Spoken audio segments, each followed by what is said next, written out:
Welcome to Wizards of the Tower. Roleplay. And in this episode, we're going to be talking about orcs and their kin.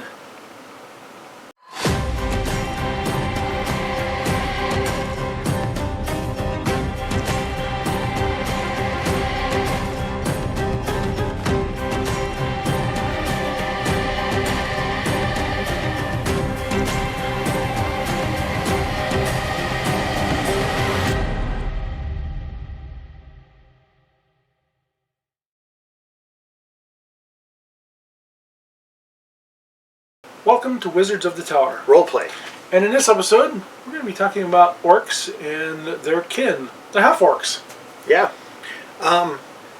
Orcs are a big deal in D&D. They're always, almost always, cannon fodder to be wiped out by low-level players so that you get an idea how to have combat. They kind of fall into that same category as like bandits or goblins or something like that, kobolds. And orcs are always typically seen as the villain. Okay, and that's kind of in D&D. Pathfinder, you can actually play orcs, but we'll get to that later. But we can start out with exactly, where do they come from, who are they, and how they fit into various campaigns. So, we get our idea of orcs from Lord of the Rings. Yeah, from Tolkien. From Tolkien. You get the orcs in Tolkien's thing. In his mythos, essentially they're corrupted elves who at one time they were elves. They became corrupted by Morgoth corrupted them and they became orcs. So they're kind of like this twisted. And that's why they're so evil. And then the idea of orc itself, orc is just an old word from European languages that means demon or devil or monster. Kind of like the Grendel of the story.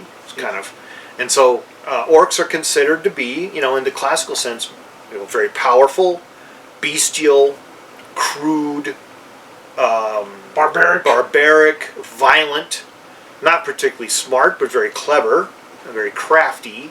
Very healthy, because they can... Yeah, very healthy, very robust, and, a really worthy villain to kind of chop up. And a more contemporary ideas now, especially in Pathfinders, that you can play an all-orc campaign, and they have all the stats for orcs. Everything that you need to actually run an all-orc campaign with all your charts and everything you need for it. Yeah. Why are orcs always so vilified? What do you think that is? I think it's because they're this hideous, twisted creature, but does that necessarily make them evil? Well, I think we as society look at something as ugly, so it must be evil. And look at Quasimodo. Okay, that's a really good point to bring up. Is because they are rough and cruel, supposedly. I mean, they are different looking. Maybe not quite, how humans would look, and they're different looking, and maybe they're a little stronger looking, and so there's a fear there. Okay, there's a fear. They have different colored skin. There's a fear there.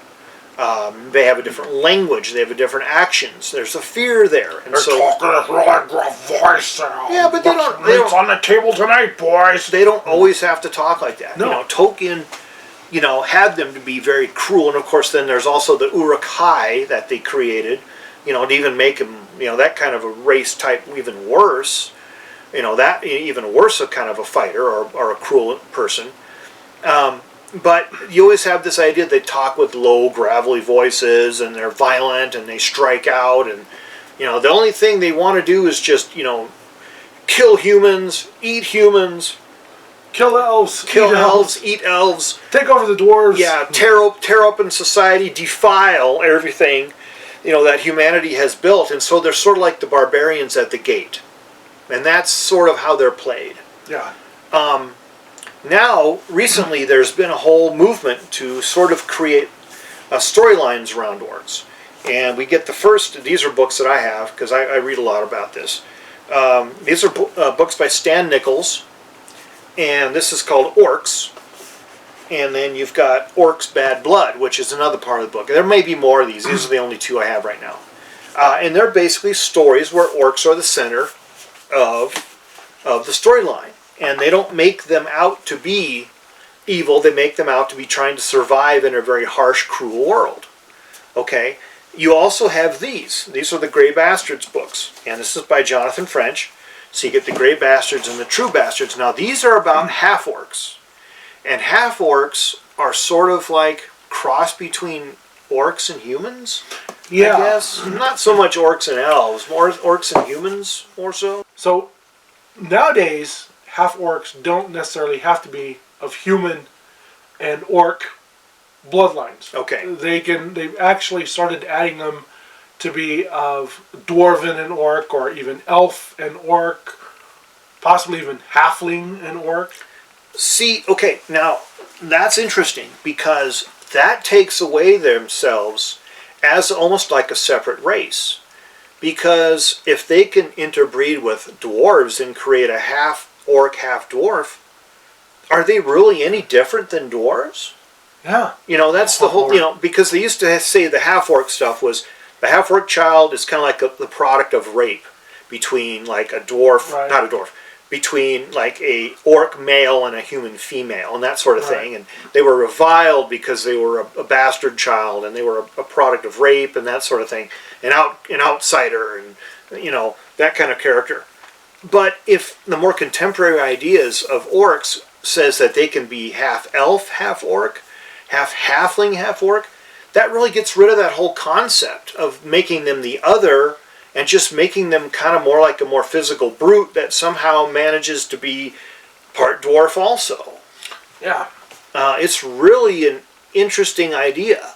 I think it has more to do with our contemporary ideas of race and not demonizing other people with their characteristics like used to happen, you know, years and years and years ago.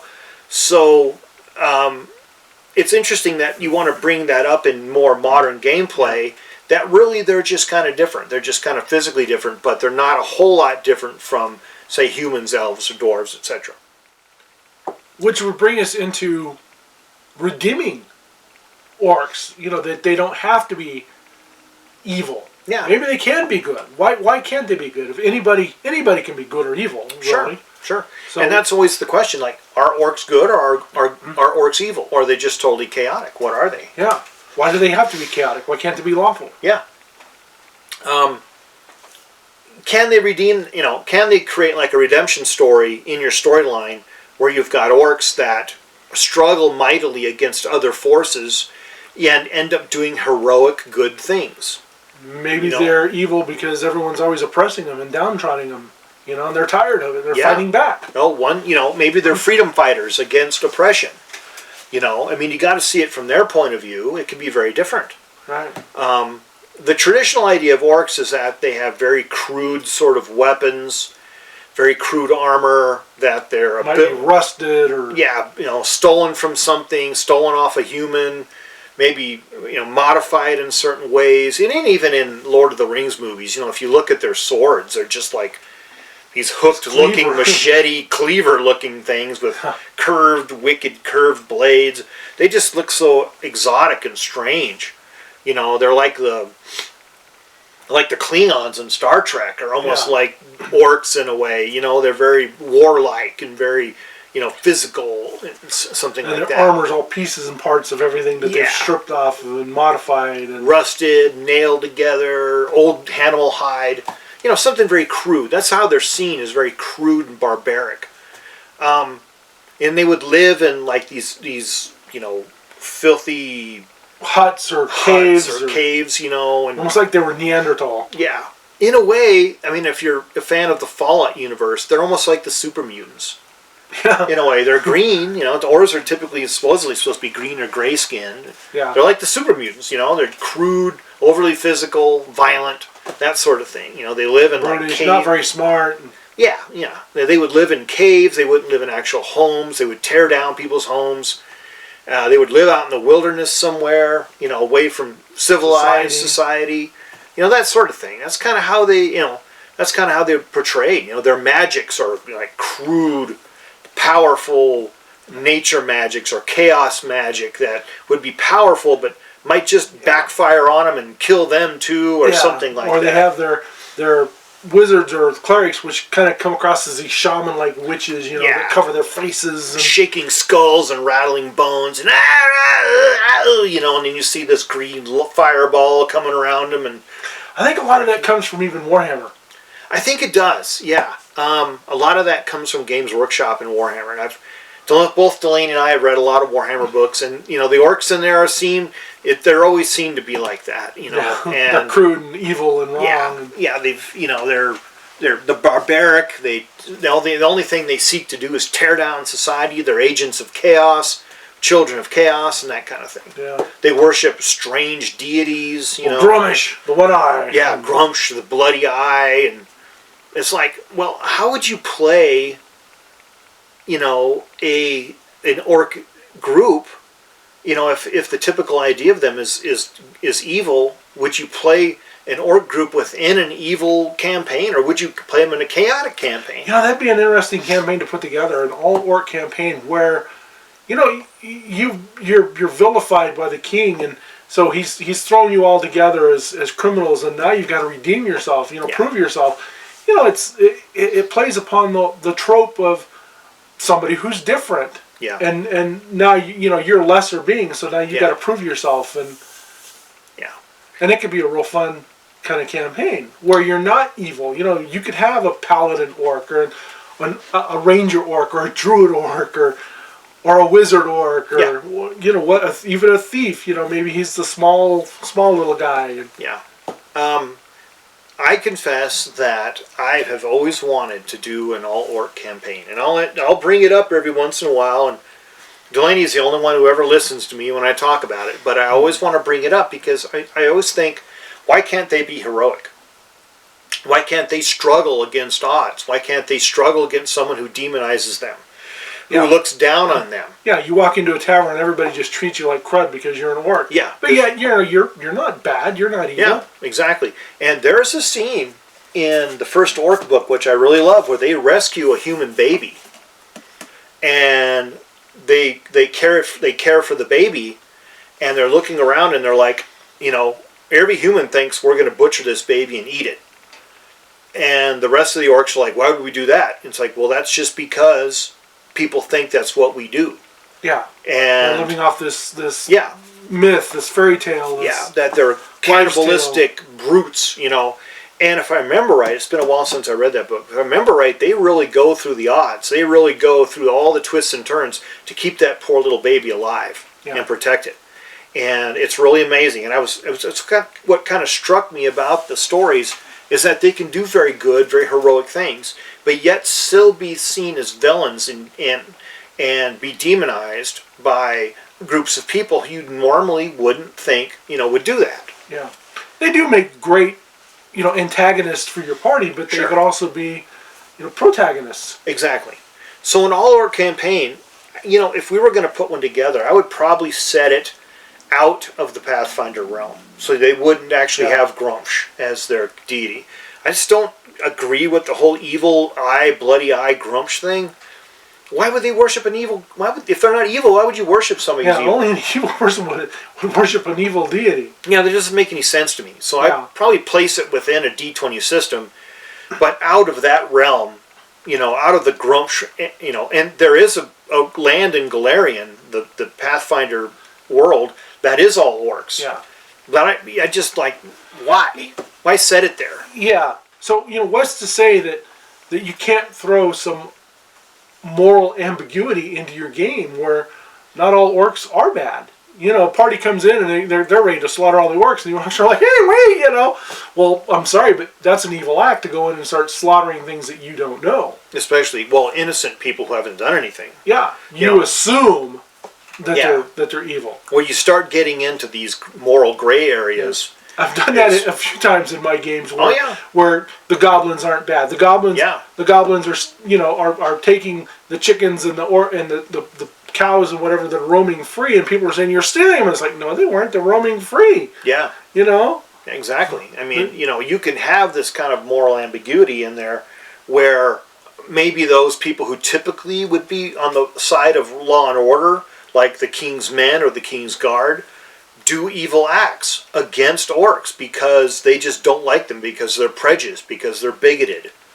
Well, I mean, that can mirror a lot of things that happen in our world today, and a lot of times in D&D, a lot of things like that can mirror what we experience in real life.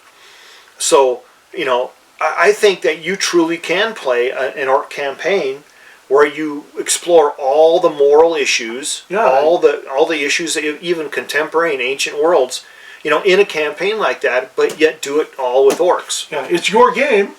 You can do whatever you want. Yeah. And if you want to change the moral ambiguity of orcs and make them where they're not all evil, you know, maybe the human society is evil or bad. Well, and maybe the orcs are the good side of it. Yeah. If I remember correctly, in Orcs Bad Blood, the evil person is a human wizard who is trying to cross worlds or something like that. And the orcs essentially stand up. They're the only ones to stand up against this human wizard who is very evil. And, you know, it's really an interesting idea that they're the only ones willing to stand up against this evil wizard and stop what they're trying to do. I think we're going to end this episode of Wizards of the Tower. Roleplay. We hope you like, share, subscribe, spread the word, ring the bell. Make a comment. We'll reply to your comment, even if it's a, hey, that's a great idea, or, you know, whatever. We always do at least acknowledge that you have made a comment on our page. We're not influencers. We're trying to help you get ideas for your game to spark your imagination and have fun. So anyway, may all your adventures be epic. And keep on rolling. Thanks, folks.